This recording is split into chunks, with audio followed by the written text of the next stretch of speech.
Tá bom, gente. Estou às ordens. Perfeito, vamos lá então. Acho que tá gravando, né? Eu acho que tá, sim. Bom, primeiramente, muito boa noite, professor. Muito boa noite, amigos do grupo. Boa noite. A gente está gravando essa entrevista aqui a pedido do professor Richard, que está dando para a gente a matéria de atividades teórico-práticas de aprofundamento 2. E a ideia dessa matéria, a ideia de propor essa entrevista, é a gente pensar como questões, no caso a gente escolheu a arte, se relacionam com a educomunicação. E para isso a gente trouxe o professor Marciel para conversar com a gente. E eu queria primeiramente agradecer, professor, o convite e pedir, por gentileza, para que você se apresente para a gente, fazer uma breve introdução. Tá bem. Então, primeiramente, eu é que agradeço pelo convite, pelo interesse. Meu nome é Marciel Consani. Vou falar um pouquinho da minha carreira acadêmica. Eu tenho uma graduação em bacharelado, instrumento musical, violão clássico. Depois eu fiquei um tempo afastado dos estudos acadêmicos, mas a minha formação continuou, principalmente na área de produção de mídias. E depois, quando eu voltei para fazer a especialização e o mestrado, foi na aproximação entre a arte e a tecnologia. Então, eu fiz uma especialização em tecnologias interativas aplicadas à educação, na PUC de São Paulo. Depois eu fui para a Unesp fazer um mestrado de artes, que no meio o programa mudou, acabou sendo um mestrado em música, educação musical, mas que foi educação musical enfocando o uso do computador na musicalização. Só que a essa altura eu já estava envolvido com o trabalho de educomunicação, eu era formador de professores, e eu acabei fazendo, então, uma passagem, assim, quase que um salto da área de arte, onde eu sempre estudei, eu sempre me formei e atuei, para a área de comunicação, onde eu passei a atuar a partir do começo dos anos 2000, já como professor de curso de rádio e televisão, do curso de comunicação. Então, de certa forma, assim, eu fiz uma trajetória transversal.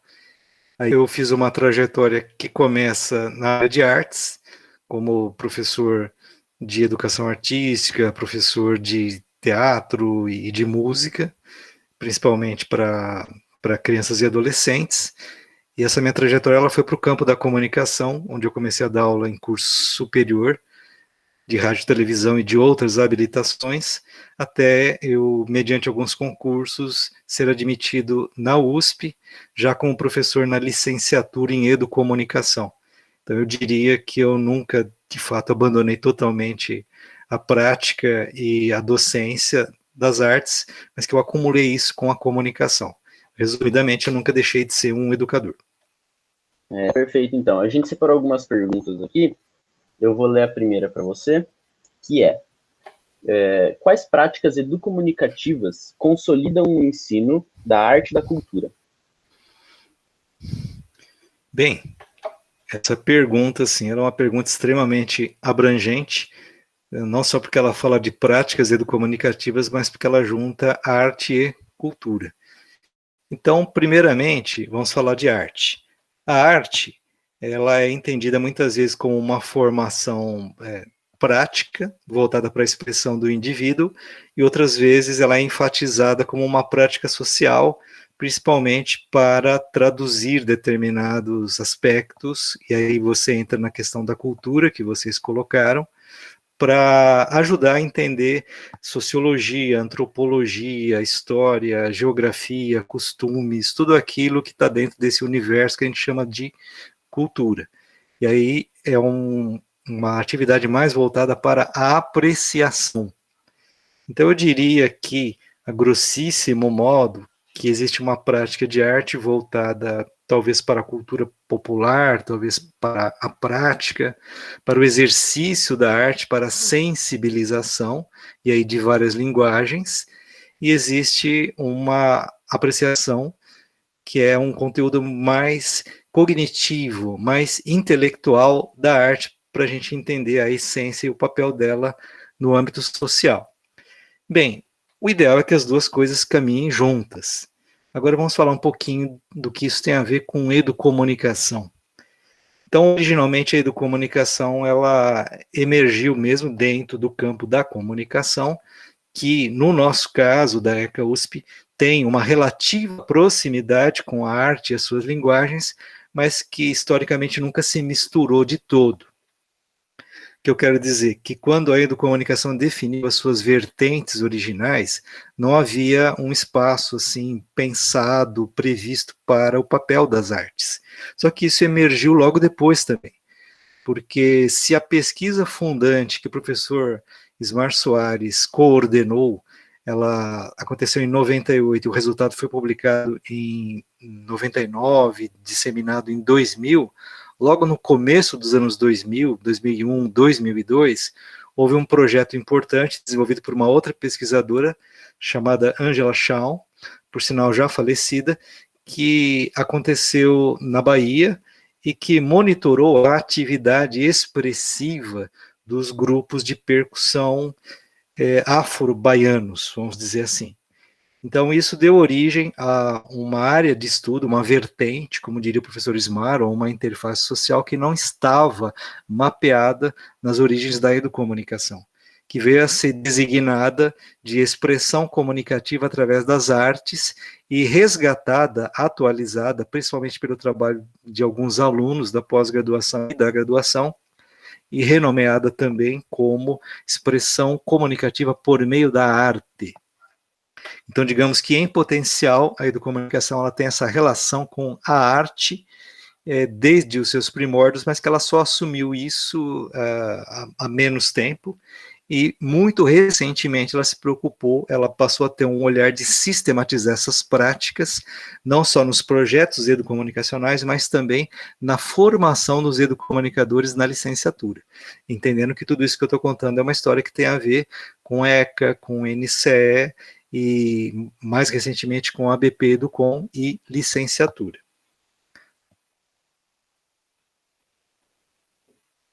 Não sei se ficou claro, assim, essa relação, como ela surge, como ela se mantém, né?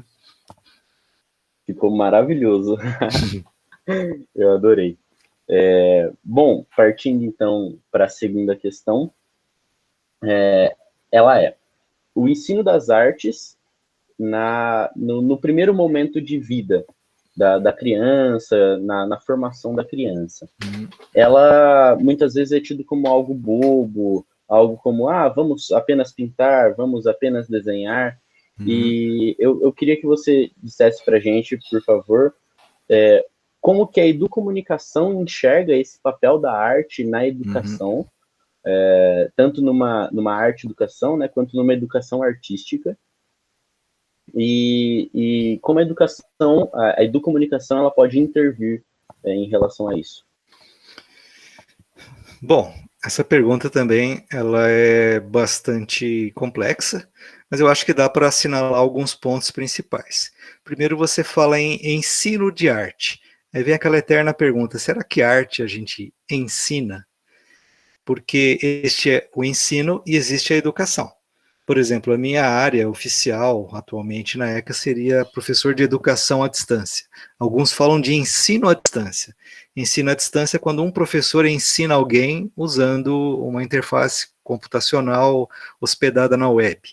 Educação à distância é, antes de mais nada, educação, e o processo educacional ele é mais abrangente, ele é mais aberto, normalmente ele envolve uma instância chamada formação. Então, a formação não se confunde nem com capacitação, nem com treinamento. Então, agora você transporta tudo isso para o campo das artes, daquilo que você também nomeou como educação artística e que em alguns momentos você tratou como arte e educação. Então, a educação artística é uma perspectiva abrangente que ela entrou nas discussões curriculares brasileiras, né? Principalmente a partir da primeira Lei das Diretrizes de Base, do ano de 1970, 71, antes da chamada nova LDB, e realmente ali a ideia era se ensinar arte a partir das suas técnicas, ensinar desenho, ensinar pintura, e com muito menos projeção, trabalhar, resgatar com conhecimentos ligados à música, muito menos ainda dança e teatro. Então, isso era considerado práticas de educação artística. Então, você formava um professor, principalmente com repertório nas artes visuais, nas artes plásticas, que depois ele ia fazer um trabalho instrucional, normalmente, em que esse papel que foi mencionado na pergunta, de que seria alguma coisa ligado ao lazer, a momentos assim mais arejados da aula, a distrair a criança, deixar a criança mais feliz para ela depois encarar as disciplinas sérias, fecha aspas. Essa abordagem é o que a gente chama de abordagem tradicional da educação artística.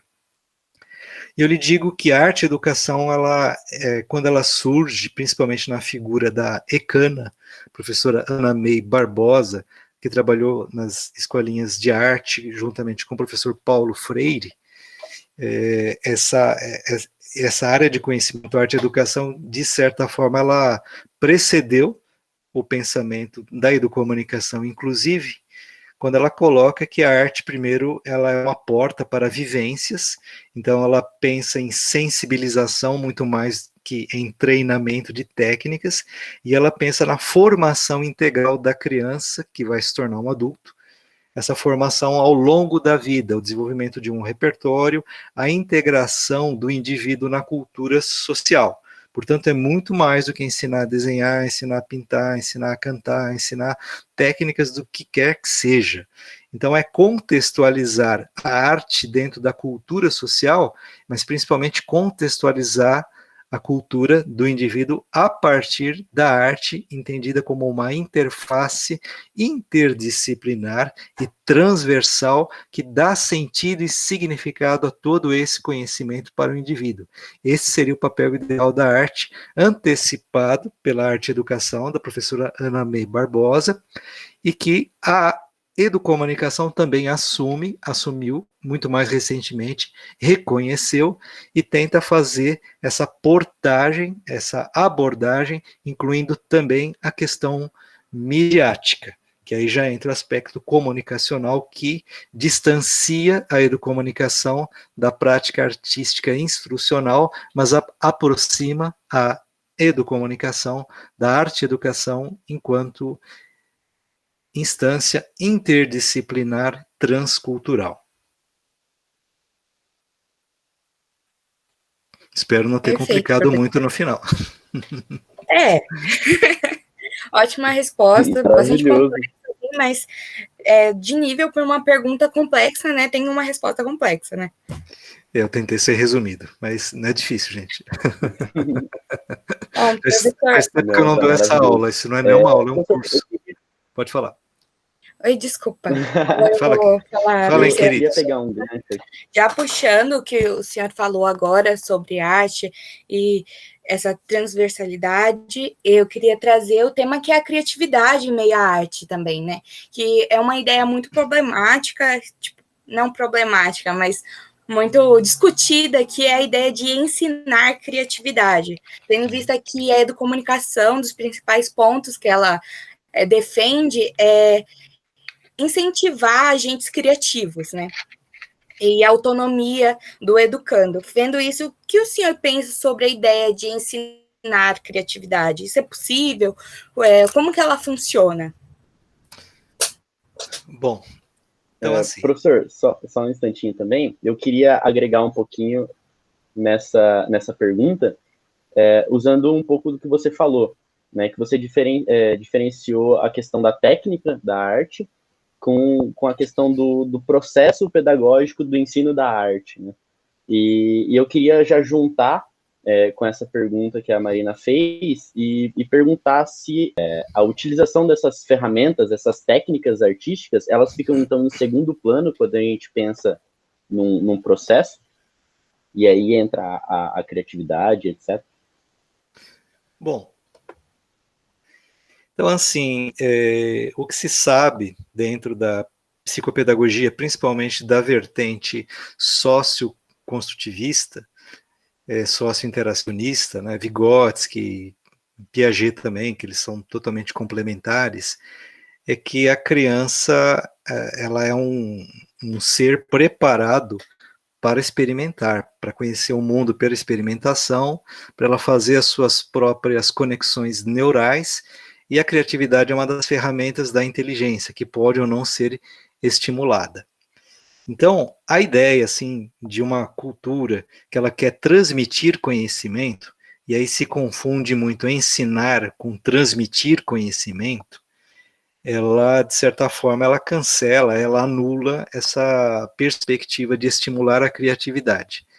Só que a gente fica numa sociedade meio paranoica, porque primeiro você ensina disciplina, transmite conteúdos, coloca conhecimentos como se eles fossem, assim, coisas acumuladas. Isso acho que é a definição que Paulo Freire deu como educação bancária. E depois, num processo todo de educação bancária, então, num determinado momento, se coloca assim, mas o ser humano precisa desenvolver a criatividade, vamos buscar essa criatividade.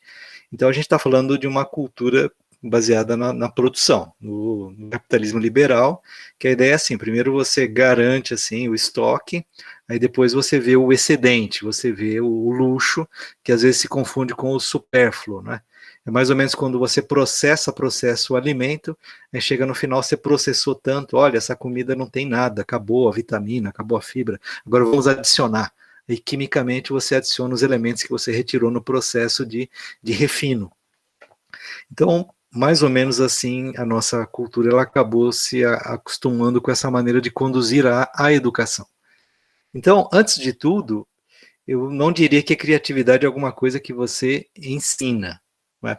Então, a ideia do ensino-aprendizagem, ela meio que sai de campo, entra a ideia da construção de conhecimento, e essa construção de conhecimento cai naquilo que a educomunicação trata como um processo de mediação. Então, Vygotsky já nos fala de uma mediação social entre o grande arcabouço do conhecimento, que é a cultura, traduzido principalmente pela linguagem, que é a maneira como se promove a integração da criança, do jovem e do adulto em todo o seu meio social, o seu ecossistema, poderíamos dizer assim. Aquilo que é educomunicação também tem um nome para isso, que é o ecossistema comunicativo. Aí a ideia vem de Jesus Martim Barbeiro, inicialmente, não é?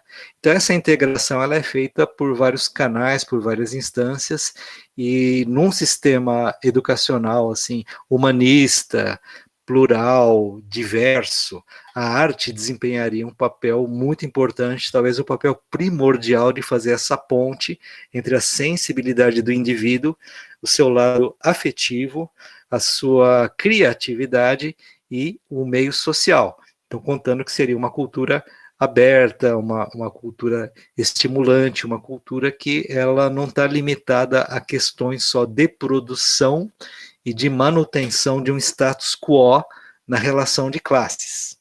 Então, acho que daí vem um pouquinho o nosso embate, porque a educação que a gente quer, humanista, para a cidadania, ela é totalmente de acordo com a ideia de estimular a criatividade e de usar a arte como uma interface privilegiada. Agora, a sociedade que é do sucesso, a sociedade do acúmulo, a sociedade da produção, da agressão desenfreada ao meio ambiente, ela vai em sentido contrário. Então, o que a gente tem que descobrir para poder responder essa pergunta maravilhosa que vocês fizeram é uma pergunta que vem antes, que seria: que tipo de sociedade nós estamos buscando? Porque se é uma sociedade humanizada, a educação seria uma educação humanista, com espaço para tudo aquilo que eu coloquei para vocês. Se ela é uma sociedade da competição, uma sociedade assim, de que o último homem de pé é um vencedor, a gente está indo para o sentido contrário. Né? A gente não está indo nem para o capitalismo do século XIX e do início do século XX, a gente está indo, talvez, recuando a ideia do pré-civilizatório, quase dos tempos de barbárie. E isso é uma coisa que muitos estudiosos estão comentando nos dias de hoje.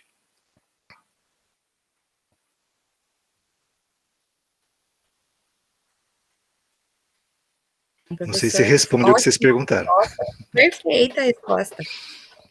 O Gui fez uma outra pergunta em relação a isso. Ele perguntou se as ferramentas e as técnicas estão em segundo plano em relação à criatividade. Qual que seria a sua resposta? Bom, Eu diria que a questão da técnica, ela, primeiro, assim, ela é muito importante porque não haveria arte se não fosse as técnicas, porque até onde se sabe, a existência de um campo chamado arte, um campo de conhecimento, e de pessoas que vivem para a arte, pela arte e da arte, só foi possível o reconhecimento da figura do artista a partir da profissionalização desse campo, o que implicou em vários séculos de excelência técnica, de virtuosismo. Então você pega, por exemplo, um músico. Então você tem assim uma arte super sofisticada, que é a da música, e, por exemplo, se você recorta na música clássica, você tem as sonatas de Paganini, que são dificílimas, que um violinista que começa a estudar com 4 anos, precisa de muitos anos de estudo, ele se especializa em poucas músicas para ele ter a excelência do repertório, vai ser gravado dentro de um estúdio com um técnico de som e um equipamento altamente especializados para resultar numa gravação histórica. Então, tudo isso depende de técnica e de um aprimoramento técnico assim, absurdo, é quase que incompreensível para resultar realmente num produto, eu diria que assim, não é nem um produto, né? Na verdade é um atributo espiritual da humanidade. Isso não seria possível sem a técnica. O que não faz sentido é a técnica desvinculada da sensibilidade. Assim como a sensibilidade caótica, sem ser parametrizada pela técnica, ela resulta numa expressão bruta que, do ponto de vista individual, pode ser muito satisfatória, mas que não serve para agregar a um conjunto social. O que eu quero dizer? Que nós temos todo um repertório histórico da nossa cultura, da cultura humana, que foi sistematizado e que é perpetuado pelo domínio da técnica. Então, a técnica, na verdade, não é um inimigo da humanidade, na verdade, é uma grande conquista, mas que isso só existe para a apreciação em nível espiritual, em nível intelectual. Então, a gente não pode só pensar que isso é um produto, que isso é algum tipo de é alguma coisa artificial que não faz parte da natureza humana. A natureza da humanidade sentiu necessidade da arte, da cultura, construiu isso ao longo de séculos e é uma herança compartilhada por todos os seres humanos. Eu não estou falando só da música clássica europeia, eu estou falando de todas as formas de expressão artística que o ser humano já produziu. Então, é uma dicotomia falsa pensar que a técnica pode existir sem a compreensão da sensibilidade e que a sensibilidade ela pode se manifestar sem que haja em algum momento uma articulação por meio da técnica. Então elas, do ponto de vista do artista e do arte educador, são indissociáveis. Ótima resposta, professor. Agora eu vou passar para outra pergunta, que é a pergunta número 4, que seria, tipo, ainda nessa questão de criatividade, tendo em conta que a criatividade pode ser sufocada ou desperta, dependendo do ambiente. Na sua opinião, quais são os elementos essenciais para tornar um ambiente favorável para a criatividade, assim, em sua experiência pessoal também, o que faz a sua sala de aula seja um ambiente favorável para a criatividade? Bem, primeiramente, a educomunicação, como ela nasce na comunicação, ela se preocupa muito com a questão da linguagem. A questão da linguagem não é só você ensinar um repertório, ensinar um alfabeto de técnicas, por exemplo, um processo de edição de vídeo. Então você tem ali os sentidos do close, do zoom, do traveling, da panorâmica, enfim, né? Você tem todo um repertório técnico para produzir um vídeo. Isso não quer dizer que o filme que você vai produzir, ele vai ter algum sentido e que esse sentido ele vai ser transformador. São duas coisas que pesam muito quando a gente trabalha com educomunicação. Tudo que a gente faz busca traduzir um sentido, e esse sentido ele tem que buscar uma transformação social, ou seja, ele tem que caminhar para tornar a sociedade mais inclusiva, mais diversa, mais tolerante, mais ampla, mais humanizada, tudo aquilo que a gente compartilha como o ideal educomunicacional. Então, a técnica, no caso, ela entra como alguma coisa que você tem que aprender para desenvolver um sentido de comunicação do indivíduo para a sociedade. Dito com outras palavras, aquilo que a gente aprende a fazer é para conectar o indivíduo na sociedade e conectar diferentes setores da sociedade consigo mesma e com o seu processo histórico. Então, a educação artística, dentro do olhar e do comunicacional, ele acaba convergindo e andando em paralelo com esse princípio que a arte-educação já colocou para a gente. Então, a ideia é sensibilizar, partir desse primeiro momento da sensibilização, essa sensibilização resultar numa reflexão crítica.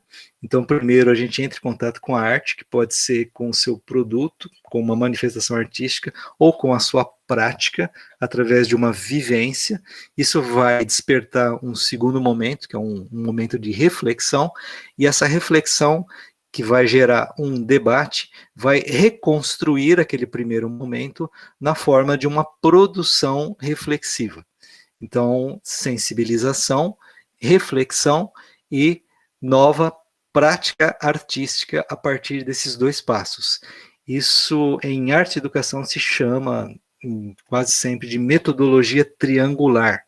Então, um dos atributos que a educomunicação ela tem procurado é fazer uma abordagem triangular da praxis educomunicativa, que resulta, no nosso caso, isso talvez vocês tenham presenciado em alguns momentos das nossas aulas, né? Seja da gente ter contato com o que existe, a gente fazer um questionamento, reconstruir aqueles processos, entender como eles acontecem, para finalmente a gente produzir, fazer uma nova construção, uma nova obra, seja midiática, ou seja artística, ou o equilíbrio entre as duas, baseada numa reconstrução cognitiva mediada depois desse processo reflexivo. Eis a metodologia triangular.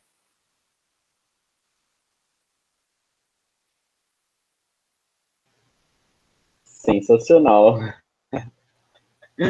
Maravilhoso. Até quase responde a próxima pergunta nossa, que vai no sentido de entender que a educomunicação ela busca trazer o universo pessoal do educando para a sala de aula e como esse processo ele se dá, né, para, como você disse, a criatividade ou para a arte, para a educação, comunicação, enfim, como esse processo estrutura o pensamento crítico. Acho que esse é o ponto central, né?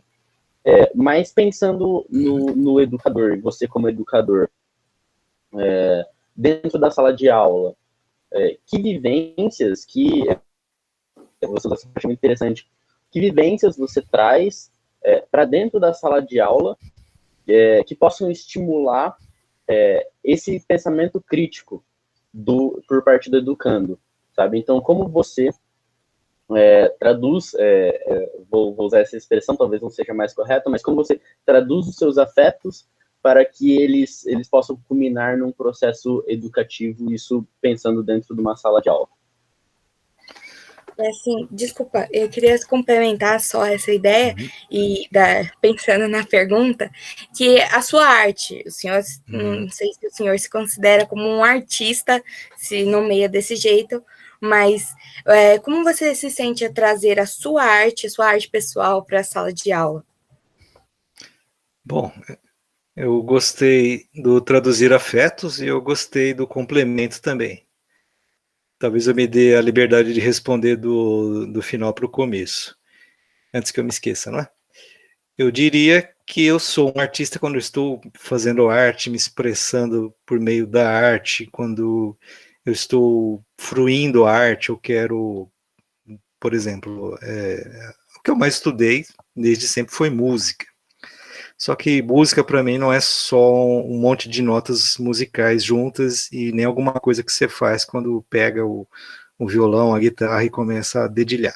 Então, a música, na verdade, ela começa antes, ela é fabricada dentro da nossa cabeça, a partir de um objeto, né, digamos assim, aquilo que seria um tema gerador na nomenclatura freiriana, que na verdade é um objeto de aprendizagem, alguma coisa que você vê, um livro que você lê, uma história que lhe contam, alguma coisa que você ouviu e você vai reconstruir. Então isso vai ocasionar no artista uma pulsão. Essa pulsão por expressão pode resultar numa performance, pode resultar numa criação, pode resultar numa composição, ou numa releitura, ou em tudo isso junto também. E às vezes não resulta em nada, às vezes fica no plano mental, a gente aprende coisas, mas isso é uma experiência do indivíduo. O indivíduo é artista.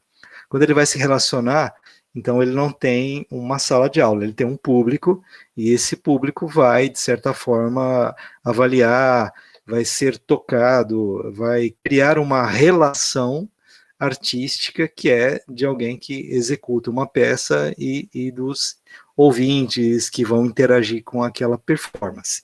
Esse é o lado artístico. Notem que ser artista não quer dizer que você vai limitar a sua relação. Na verdade, é uma relação muito mais exposta do indivíduo, porque é impossível que o músico ele minta.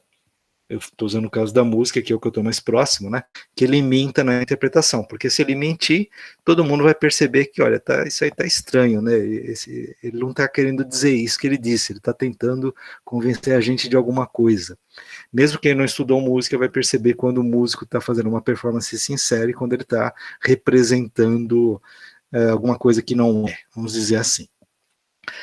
A relação pedagógica ela é um pouquinho diferente, porque você quer compartilhar uma experiência que pode inclusive ser artística, mas com uma finalidade. A finalidade dessa relação é você construir um processo persistente. Como assim? É você ocasionar uma transformação social. Essa transformação vai ser num grupo pequeno, que a gente chama de alunos, numa sala de aula, e depois ela pode ecoar, e aí ela vai se propagar geograficamente, ela vai persistir historicamente, ela vai transformar a sociedade a curto, médio e longo prazo. A curto, no círculo pequeno, a médio e longo prazo, num círculo maior.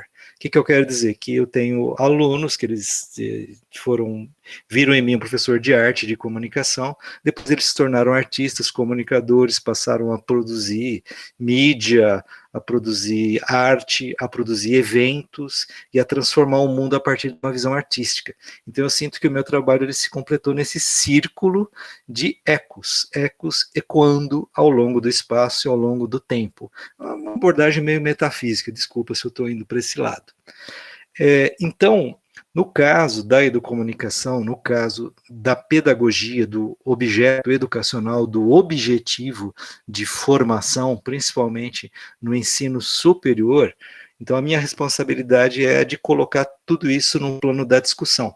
É a mesma relação artística, a mesma relação de compartilhamento, onde entra a verdade da arte, onde entra o objetivo transformador da técnica e da comunicação, visando uma reflexão o tempo inteiro, um questionamento e uma reconstrução da prática. Esse é um dos motivos pelos quais, entre ano, sai ano, eu não consigo repetir sempre as mesmas aulas. Ainda que eu aborde os mesmos temas, eu vou transformando em outra coisa, porque não são as mesmas pessoas que estão diante de mim. E essas pessoas também vão se transformando. Então a ideia é a gente sempre estar conectado numa relação, uma relação de mútua aprendizagem. Eu não sou o cara que ensina, o aluno, a aluna não são as pessoas que aprendem, mas estamos reconstruindo o conhecimento, visando atribuir a isto um significado social e uma transformação histórica. É mais ou menos isso, né? Espero ter sido claro, ainda que não seja uma questão fácil da gente abordar, mas tentando responder assim como funciona esse aspecto que concilia arte, pedagogia, comunicação e educom. Perfeito, professor. Sensacional. Adorei sua resposta. Inclusive, eu já tenho outra pergunta que vai também nesse sentido, mas eu vou guardar ela na manga aqui, que a gente vai fazer essa pergunta, né, no nosso cronograma. E aí, para finalizar, eu fecho com essa pergunta que está na manga. Beleza? Marina, você pode fazer a pergunta para a gente, por favor? Oi, professor. Voltei aqui. Eu queria falar sobre... como eu posso dizer? A gente... na sua experiência pessoal, bastante pessoal, desde o início da sua carreira, aí é muito comum a gente ouvir sobre histórias de educadores. No começo tem dificuldade de lidar com um indivíduo criativo. Às vezes, quando é um professor, normalmente no sistema tradicional, a gente escuta que eles não, às vezes, tem muita dificuldade, não sabem lidar com esse indivíduo criativo e acaba limitando isso, né? Sim. Queria saber se em algum momento da sua experiência pessoal você lembra de você teve uma dificuldade com um indivíduo criativo e você passou a aprender com ele, esse sentido de troca. Você se surpreendeu com um aluno em sala de aula. Bom, antes de tudo, depois de algumas décadas, né, que é o que eu tenho assim, de experiência docente, você aprende que a relação pedagógica ela é baseada num contrato. Não é um contrato de trabalho, tá, gente? Não é eu com a USP, meu salário, Marte Web, não é isso, né? É um contrato em que você está ali por um papel. Esse papel gera uma expectativa nas pessoas que estão diante de você. Então, o papel do professor é fazer essa conexão entre aquilo que a universidade, centro de excelência, de pesquisa e docência, ela oferece, ela se propõe a oferecer, e as pessoas que se inscrevem na universidade para elas próprias encaminharem uma trajetória pessoal e profissional com a qual elas se sentem compatíveis. Então, o professor, ele é, antes de mais nada, o mediador do processo. Então, antes de tudo, eu tive que me reconhecer como um mediador que sou.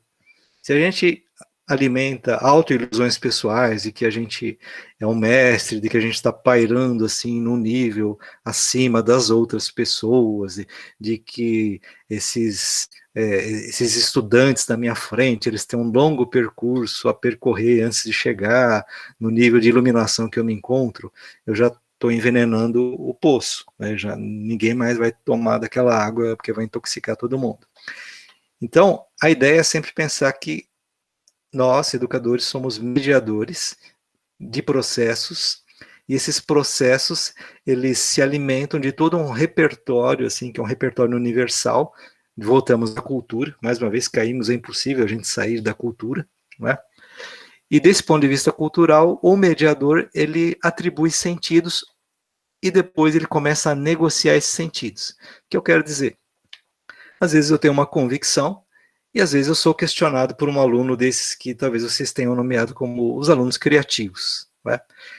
Eu aprendi com o tempo, isso eu não nasci sabendo, na verdade foi um aprendizado muito difícil, né? Eu aprendi como diz um amigo meu, a pendurar as minhas certezas na ponta de alfinetes. Porque se eu parafusar, se eu chumbar, se eu meter uma super bonder ali das minhas certezas, a minha margem de negociar sentidos é muito pequena. Então eu vou ser obrigado só a ensinar o que eu já sei, que é pouco, comparado com aquilo que é o repertório cultural da humanidade, é ínfimo, como se fosse alguma coisa parecida com a verdade absoluta, que é uma coisa que eu nem sei se existe.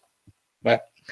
Então é muito mais divertido, muito mais lúdico, muito mais produtivo, e faz o conhecimento andar se eu me abrir como um mediador, e se eu tiver essa margem de eu aceitar, inclusive, o questionamento e reformular o meu pensamento, a minha prática, e aprender junto. Então, sempre toda a aula é encarada pelo educomunicador, ou pelo menos por este educomunicador aqui, ele pensa estar fazendo isso, né?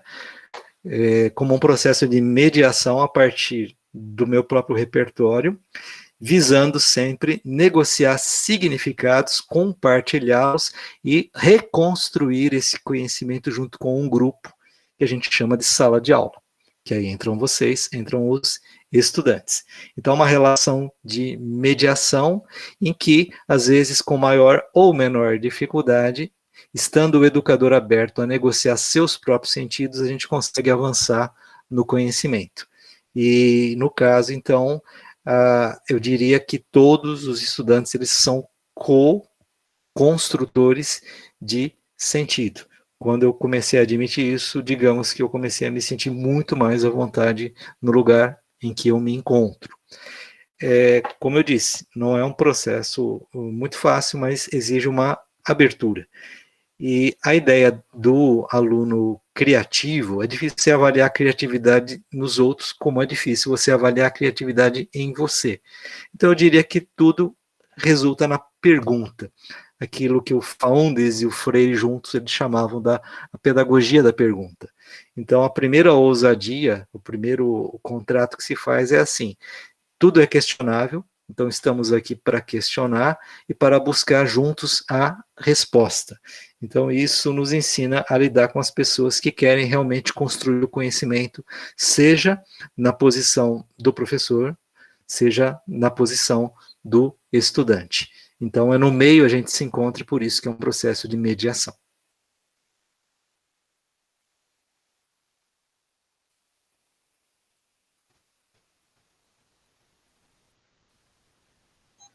Maravilhoso. Perguntas, né, na verdade, respondidas com uma excelência que a gente poderia ficar aqui mais 1 milhão de anos e por mim estaria tudo bem. Para mim também. Que bom. Mas, enfim, eu tenho uma pergunta, professor, um tanto quanto, talvez, não dentro do assunto, mas puxando alguns pontos que você citou. O primeiro ponto seria aquela questão das sensações, sentimentos, dos afetos. O segundo ponto seria a questão do pulsar, que você falou, da pulsão de criar. E o terceiro seria esse pensamento crítico, esse poder da palavra, né, que o Paulo Freire tanto fala. E para isso, eu vejo muito claro que eu gosto muito de estudar o Spinoza, né? Tanto que você falou da questão da metafísica e tudo mais. Eu gosto muito. E aí eu vejo muito claro o pensamento de Spinoza dentro dessa prática educomunicativa. Dentro de que temos essa pulsão de criar, né, essa potência, o conatos que ele chama, e que à medida que nós somos afetados positivamente, né, e quando a gente reconhece esses afetos, quando a gente entende esses afetos, que pode vir também pelo pensamento crítico, a gente é afetado positivamente mais ainda, e isso só aumenta a nossa potência. Então eu vejo como um ciclo, como um loop, né, um dependendo do outro, muito interessante, que é proporcionado pela educomunicação e também, né, trazendo nesse sentido o que o papel da arte faz, o papel da expressão artística, né, essa expressão dessa potência, como você falou, como transformação mesmo, como transformação da sociedade, e esse poder da arte de mudar alguma coisa, esse poder da arte na sociedade. Né? Enfim, eu queria que você comentasse um pouquinho a respeito para fim de conclusão mesmo, e como essa é a nossa última pergunta, se você quiser dar um recado final, ou quiser, sei lá, fazer um apanhado de ideias aí, fica à vontade. A gente agradece imensamente por você ter aceitado esse convite. Foi maravilhoso, foi excepcional de verdade. Todas as perguntas foram contempladas da melhor forma que poderiam ser. E é isso aí. Muito obrigado mesmo. Bem, eu vou tentar responder a sua pergunta, né? As perguntas elas foram muito instigantes, no geral, não foram fáceis de responder. Não sei se eu respondi plenamente, inclusive, não é? Mas são perguntas boas porque fazem com que eu reveja até as minhas próprias concepções. Para alinhavar essa última pergunta que você fez, esses 3 pontos, eu vejo que é necessário a gente falar um pouquinho de praxis. Então, você citou o Spinoza, e eu colocaria o Spinoza como a base, assim, né, de alguma coisa que, na verdade, começa um pouquinho antes, começa em Descartes, e que resgata também alguns pensamentos do mundo clássico. Então, a ideia de que você está no mundo e que existe a ideia da prática, que é aquilo que você faz, e da teoria é aquilo que você entende, ou que você acha que entende. É o cogito.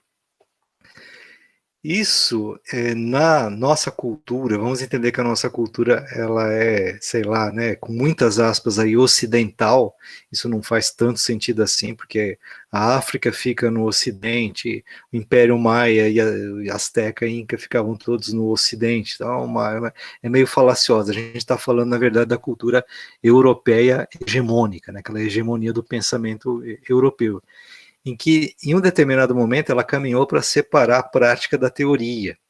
Então, o embate dentro da cultura europeia é assim, o quanto que ela consegue consegue equilibrar, né, ver um equilíbrio entre o quanto que a gente faz e o quanto que a gente entende do que a gente está fazendo. E é um embate assim, parece um animal correndo atrás do próprio rabo e que nunca alcança, né? Se você pegar, por exemplo, a ideia de praxis como prática, que eu diria que Kant, não Spinoza, mas Kant, ele acabou dando essa validação, né, para a gente entender que de um lado tem a teoria, do outro tem a prática, então que a teoria é uma compreensão pura do mundo que independe da vivência. Ela não caiu bem para a gente, e ela colocou a educação, principalmente a educação no projeto positivista e iluminista, no impasse, porque ou você cria uma classe de gente intelectualizada que vai entender muito e praticar pouco, vivenciar pouco, e em contraposição a uma classe trabalhadora que vai ter acesso a um certo nível de experiência, que vai produzir efetivamente, mas que talvez não entenda o que está fazendo, que vai cair naquilo que Marx depois vai chamar de processo alienatório, né, de alienação, né? Ou a gente, no meio desse embate tudo, fica tentando o tempo inteiro unir a teoria e a prática. Então, nesse sentido, eu diria que a educomunicação, ela valida a ideia de uma praxis, onde a teoria, o saber, é indissociável da prática, do fazer. Então, a praxis seria alguma coisa que conjuga as duas instâncias, e que isso é um resgate, assim, da concepção mais ampla de um Hegel, seria um pós-marxismo, talvez com um pé em Raymond Williams, que é um autor que eu estou tentando resgatar as minhas leituras dele, né, assim, de entender que o educomunicador não pode separar uma coisa da outra. Então não existe um nível para a gente de que a nossa prática social transformadora, ela é um conceito que a gente vai depois tentar levar à sociedade, senão que ela parte da nossa própria transformação enquanto indivíduos, enquanto sujeitos sociais, e aí ela vai buscar uma conexão em rede com os outros indivíduos que querem transformar o conjunto da sociedade, e aí sim a gente faz acontecer a educomunicação nesse processo, conciliando sensibilidade, razão e principalmente muito trabalho, muita prática transformadora. E é por isso que em educomunicação os nossos processos são vivenciais e são reflexivos, e que a gente não separa uma coisa da outra, e por isso a gente se refere a esse processo como a praxis educomunicativa.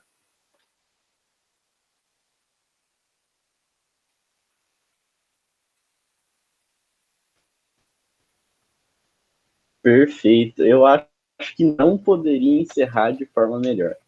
É isso. Muito obrigado mesmo, professor. De verdade mesmo, pelo tempo, pela atenção e por todas as perguntas respondidas. E é isso. Olha, eu queria dizer que eu gostei muito de falar com vocês aqui hoje. Normalmente eu não tenho as sextas à noite disponíveis, hoje eu estou liberado, então foi muito bem aproveitado para mim. Eu estou com muita saudade de vocês, tá? Nós também. Da presença, nem que seja presença mesmo, virtual, né? Tá? E eu espero realmente que vocês consigam aproveitar essas respostas e que isso, né? E que isso resulte num bom vídeo. Depois vocês compartilham comigo também, tá? Sem dúvida alguma, com certeza. As minhas palavras finais são: fiquem bem, tá? Se cuidem, né? Eu acho que todos vocês estão no lugar certo, fazendo a coisa certa, e o quanto a gente puder trocar de todas as maneiras, eu estou à disposição, tá? E foi muito bom falar com vocês hoje. Muito obrigada, professor. Muito obrigado mais uma vez. Foi maravilhoso essa conversa. Obrigada, professora, aí pela atenção e pelo tempo. Obrigada mesmo, muito legal. Obrigado, gente. Boa noite a todas e todos. Estou à disposição. Boa noite, professor. Se cuidem. Obrigado. Tchau. Até mais, gente. Tchau.